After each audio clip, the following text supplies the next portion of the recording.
Hello guys, magandang gabi. It's me again, Kamutika TV.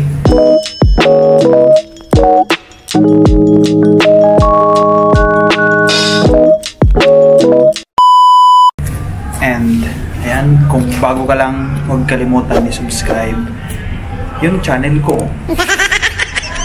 Ayan, shoutout sa lahat. Shoutout sa mga mandirigma dito sa Macau. And shoutout sa mga magmamakaw pa lang, ha. Ingat dyan sa immigration kung galing ka sa Pilipinas. Galingan mo sa interview. Dapat mag-review ka muna, di ba? Madali lang naman yung interview dyan sa immigration sa Pilipinas. Paulit-ulit nga lang, di ba?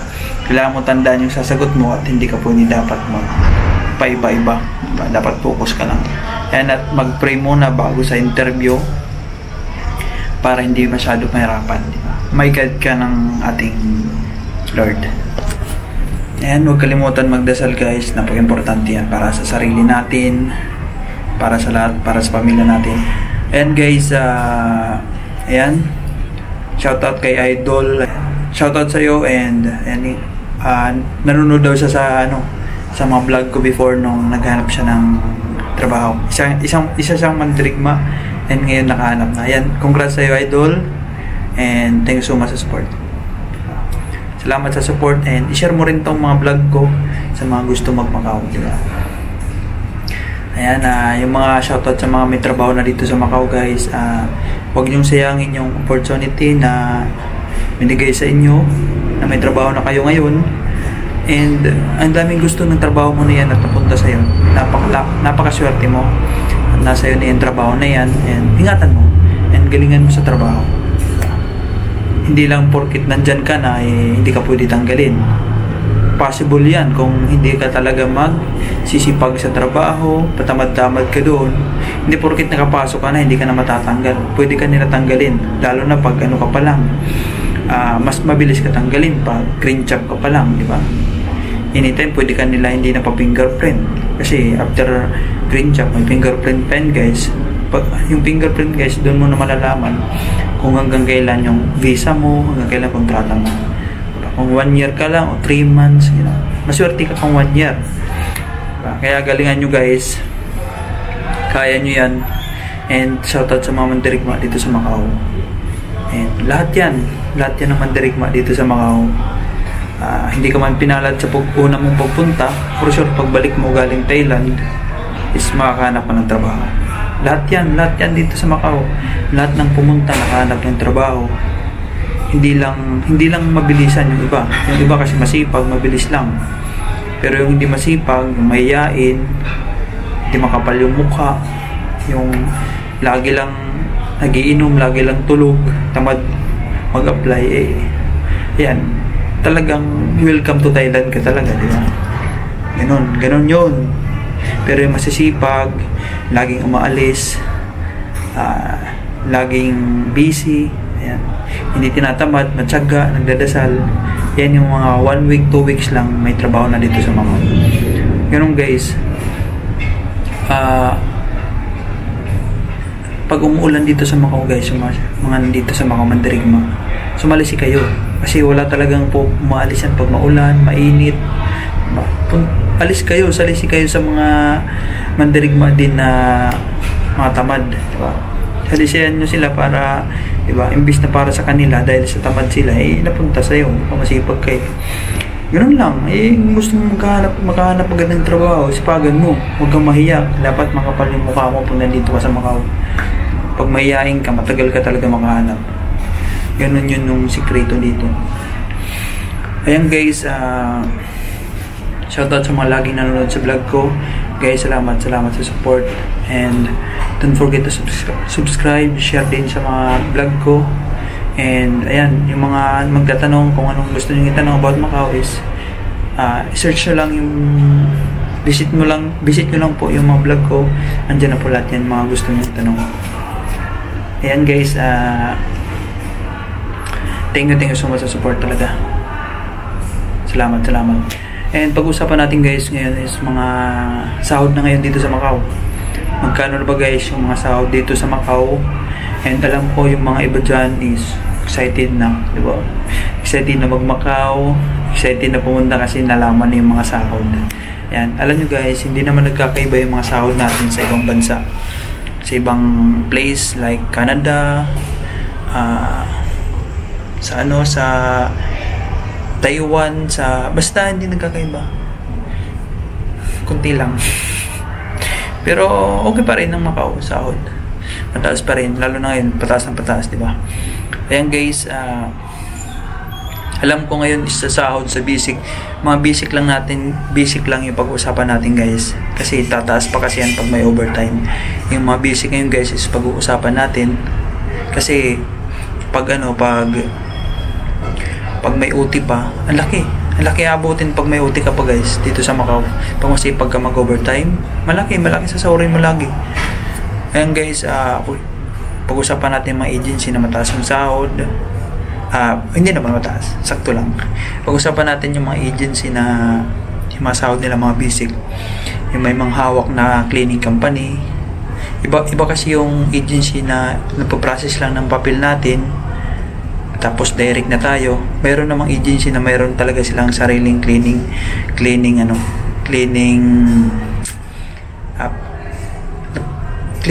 personnel. Ayan, mga cleaner na empleyado. Ayan na, Isan. Ayan, Isan is, yan, may agency sila, may hawak silang mga cleaner, from attendant, cleaner, ayan na, pest control, may pest control din sila guys. Kaya pag may mga pest control guys sa Pilipinas, maglagay kayong pest control, ayan, sa Isan, from attendant. Yung Isan guys, yung basic nila ngayon is 770 yung basic nila, 770. Magkano na sa Pilipinas yan? Nasa ano na yun, 48,000 something. Ayan, basic pa lang yun, 8 hours pa lang yun sa isang buwan, 8 hours. Kung may overtime ka pa, baka nasa 50 plus yun sahod mo, 50 or basta mga ganon, 50 something or 60, di ba? Abot ng 60 pag masipag ka talaga, yung everyday 4 hours ka. Ay nako, pag masipag ka. Tapos yung alam ko yung per hour nila dyan sa Isan is nasa 33 per hour, 33 per hour yung overtime. Ayan, halos pare-parehas naman yung overtime ng mga agency na to yung Isan is basic nila 8 hours lang yan sa isang buwan, 8 hours everyday, walang OT, 770 per month yan guys Pero pag may overtime, mga abot ka ng 10 MOP, mga 60 yun. Depende guys sa palitan palitan yan, depende sa palitan. Kasi yung palitan ngayon is 1 pesos equivalent to 6.90 ata, 6.90 pataka MOP, times mo yun.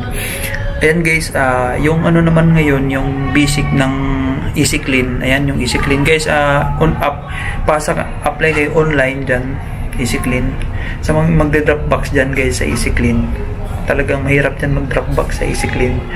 Hapon kayo mag-drop box para yung resume na nasa ibabaw. May may, kung gusto nyo i-search yung Easy Clean na kung saan yung agency, i-search nyo yung yung video ko, Kamote Ka TV Easy Clean, lalabas na yun kung saan location. Ayan, yung Easy Clean is 7,775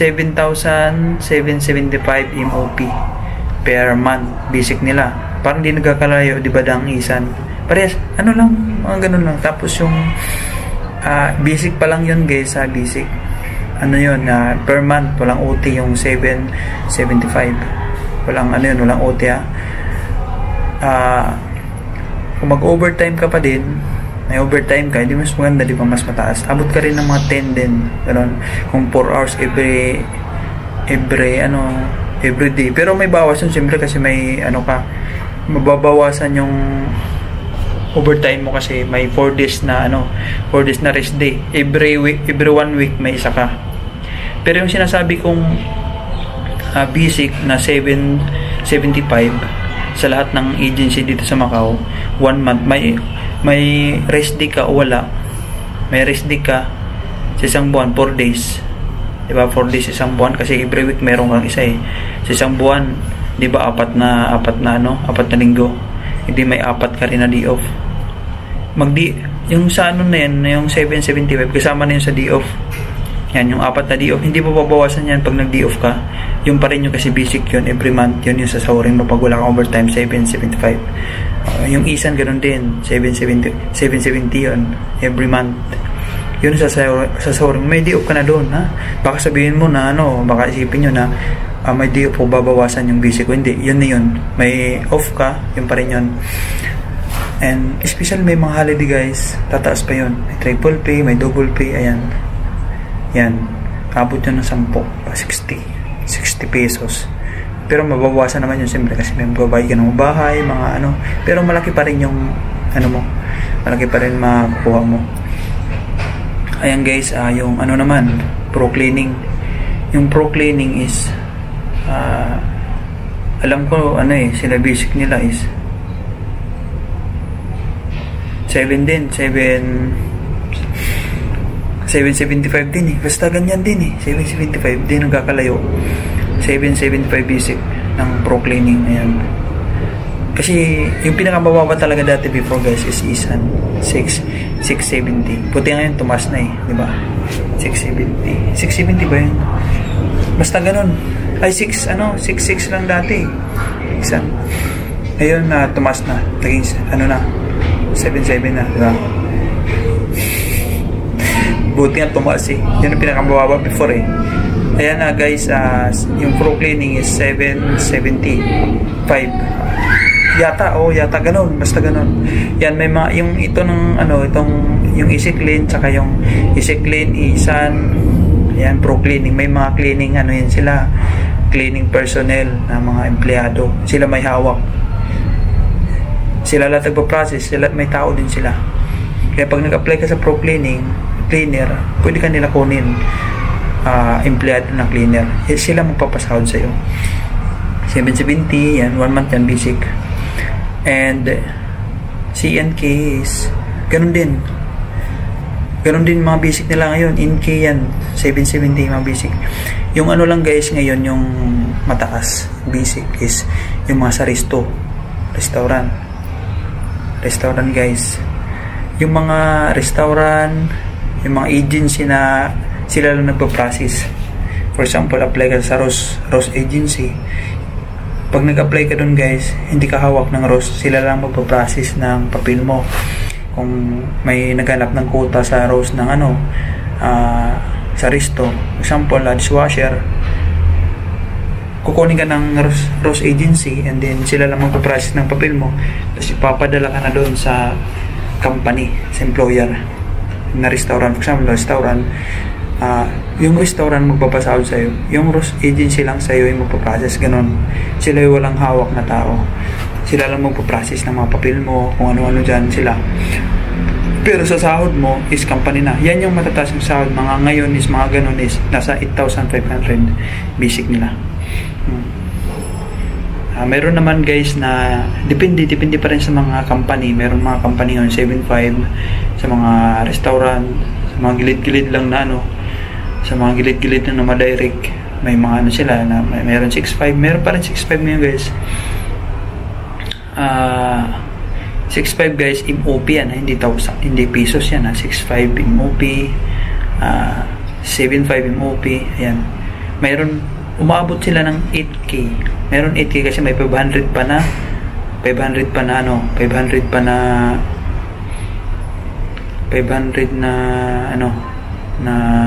housing allowance. Ayan.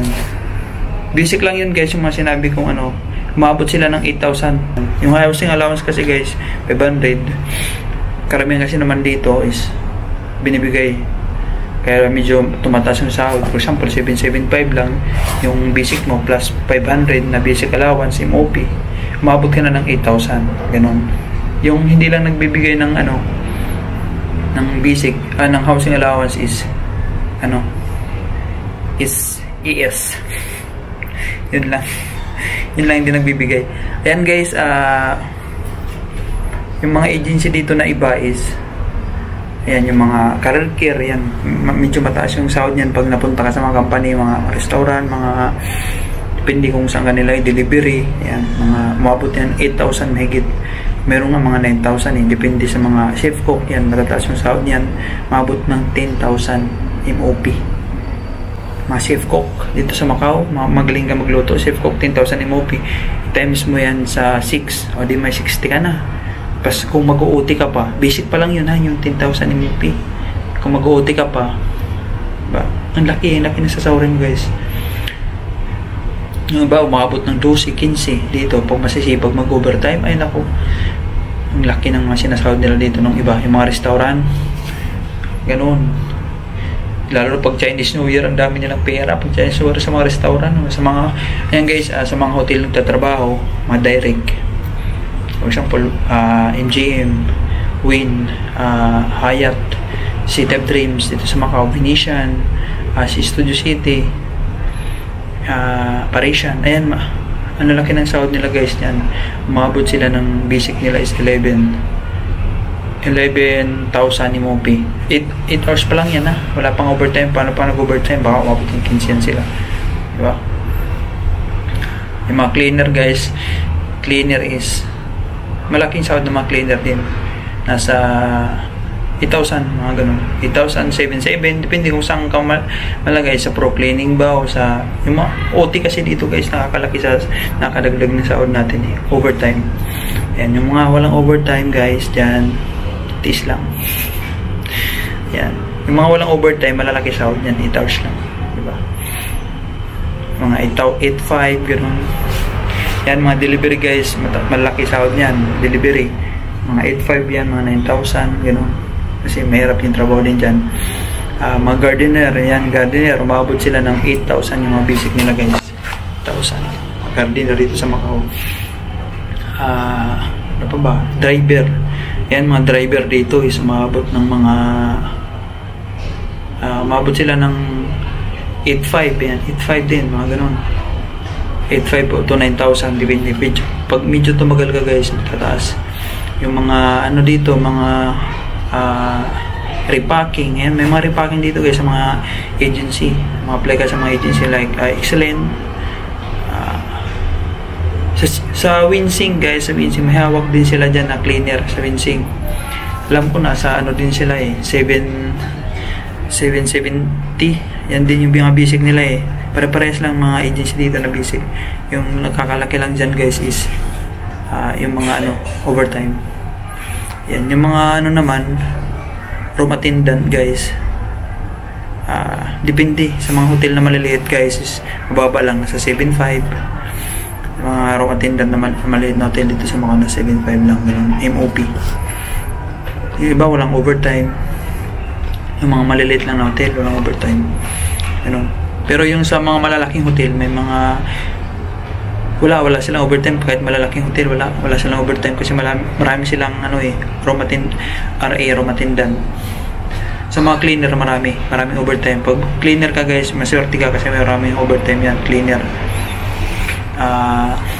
Ano pa ba mga trabaho dito?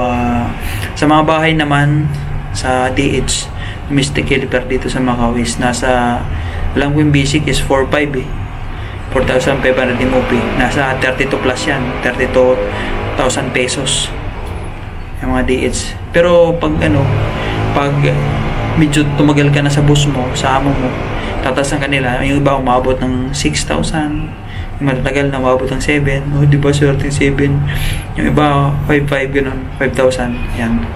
Kaya yung mga DH dyan, tsaga muna kayo kahit magkano muna yung sahod nyo, basta galingan nyo sa trabaho, tinataasan naman nila yan every month. Ayan, yung mga dishwasher, ayan, dishwasher nasa 8,500, mga sahod dito, 8,500 dishwasher, 8 hours lang yun. Kitchen helper, 8,500, ay 7,500, may mga 8,500, may mga 8,000, may 7,500. Pero yung dishwasher, hindi lahat 8,500 may mga 7,500 din, ganun, di ba? Laki, laki, mas mataas pa sa cleaner. Ayan, yan guys, tiyaga lang kayo sa trabaho nyo dito sa Macau. Kaya yan. Alam nyo guys, dito sa Macau, pag nag-apply ka sa agency, hindi mo alam kung anong trabaho na ibibigay sa'yo. Gusto mo cleaner, tapos bigyan ka nila ng dishwasher, diba? unexpected na trabaho. Pero kung ano man ibigay sa'yo, tanggapin mo, sayang yan. Kaysa naman mapunta sa iba, di ba? Yung trabaho, huwag ka muna mamili. Wala ka pa namang experience dito sa Macau eh. Saka na mamili pag may experience ka na ng Macau eh. Kung puro Pilipinas lang yung experience mo, huwag mo na mamili. Kasi pag namimili yung trabaho dito sa Macau guys, di makahanap agad ng trabaho. Yung juicy ay naku,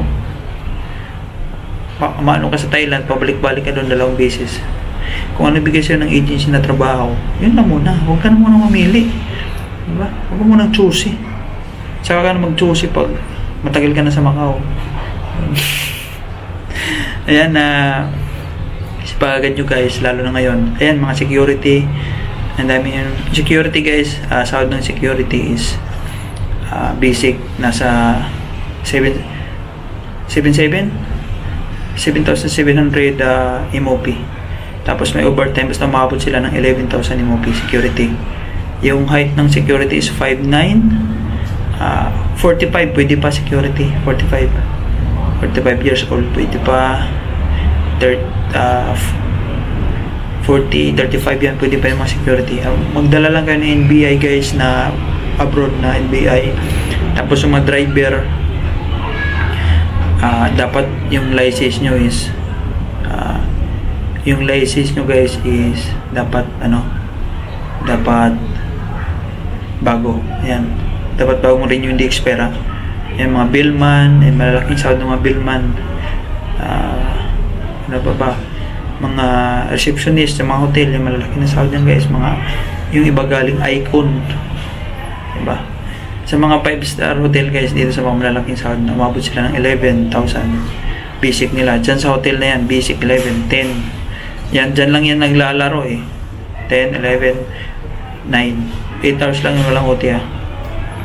And guys, ngayon alam nyo na. And sa mga gusto mag-cross country, yan, watch nyo lang yung mga vlog ko. And marami kang matutunan about sa work dito sa Macau. And guys, thank you so much sa panonood. And I love you all guys. And ngayon alam nyo na. Thank you guys sa support and share din pag may time. Lagi magdasal and love you all.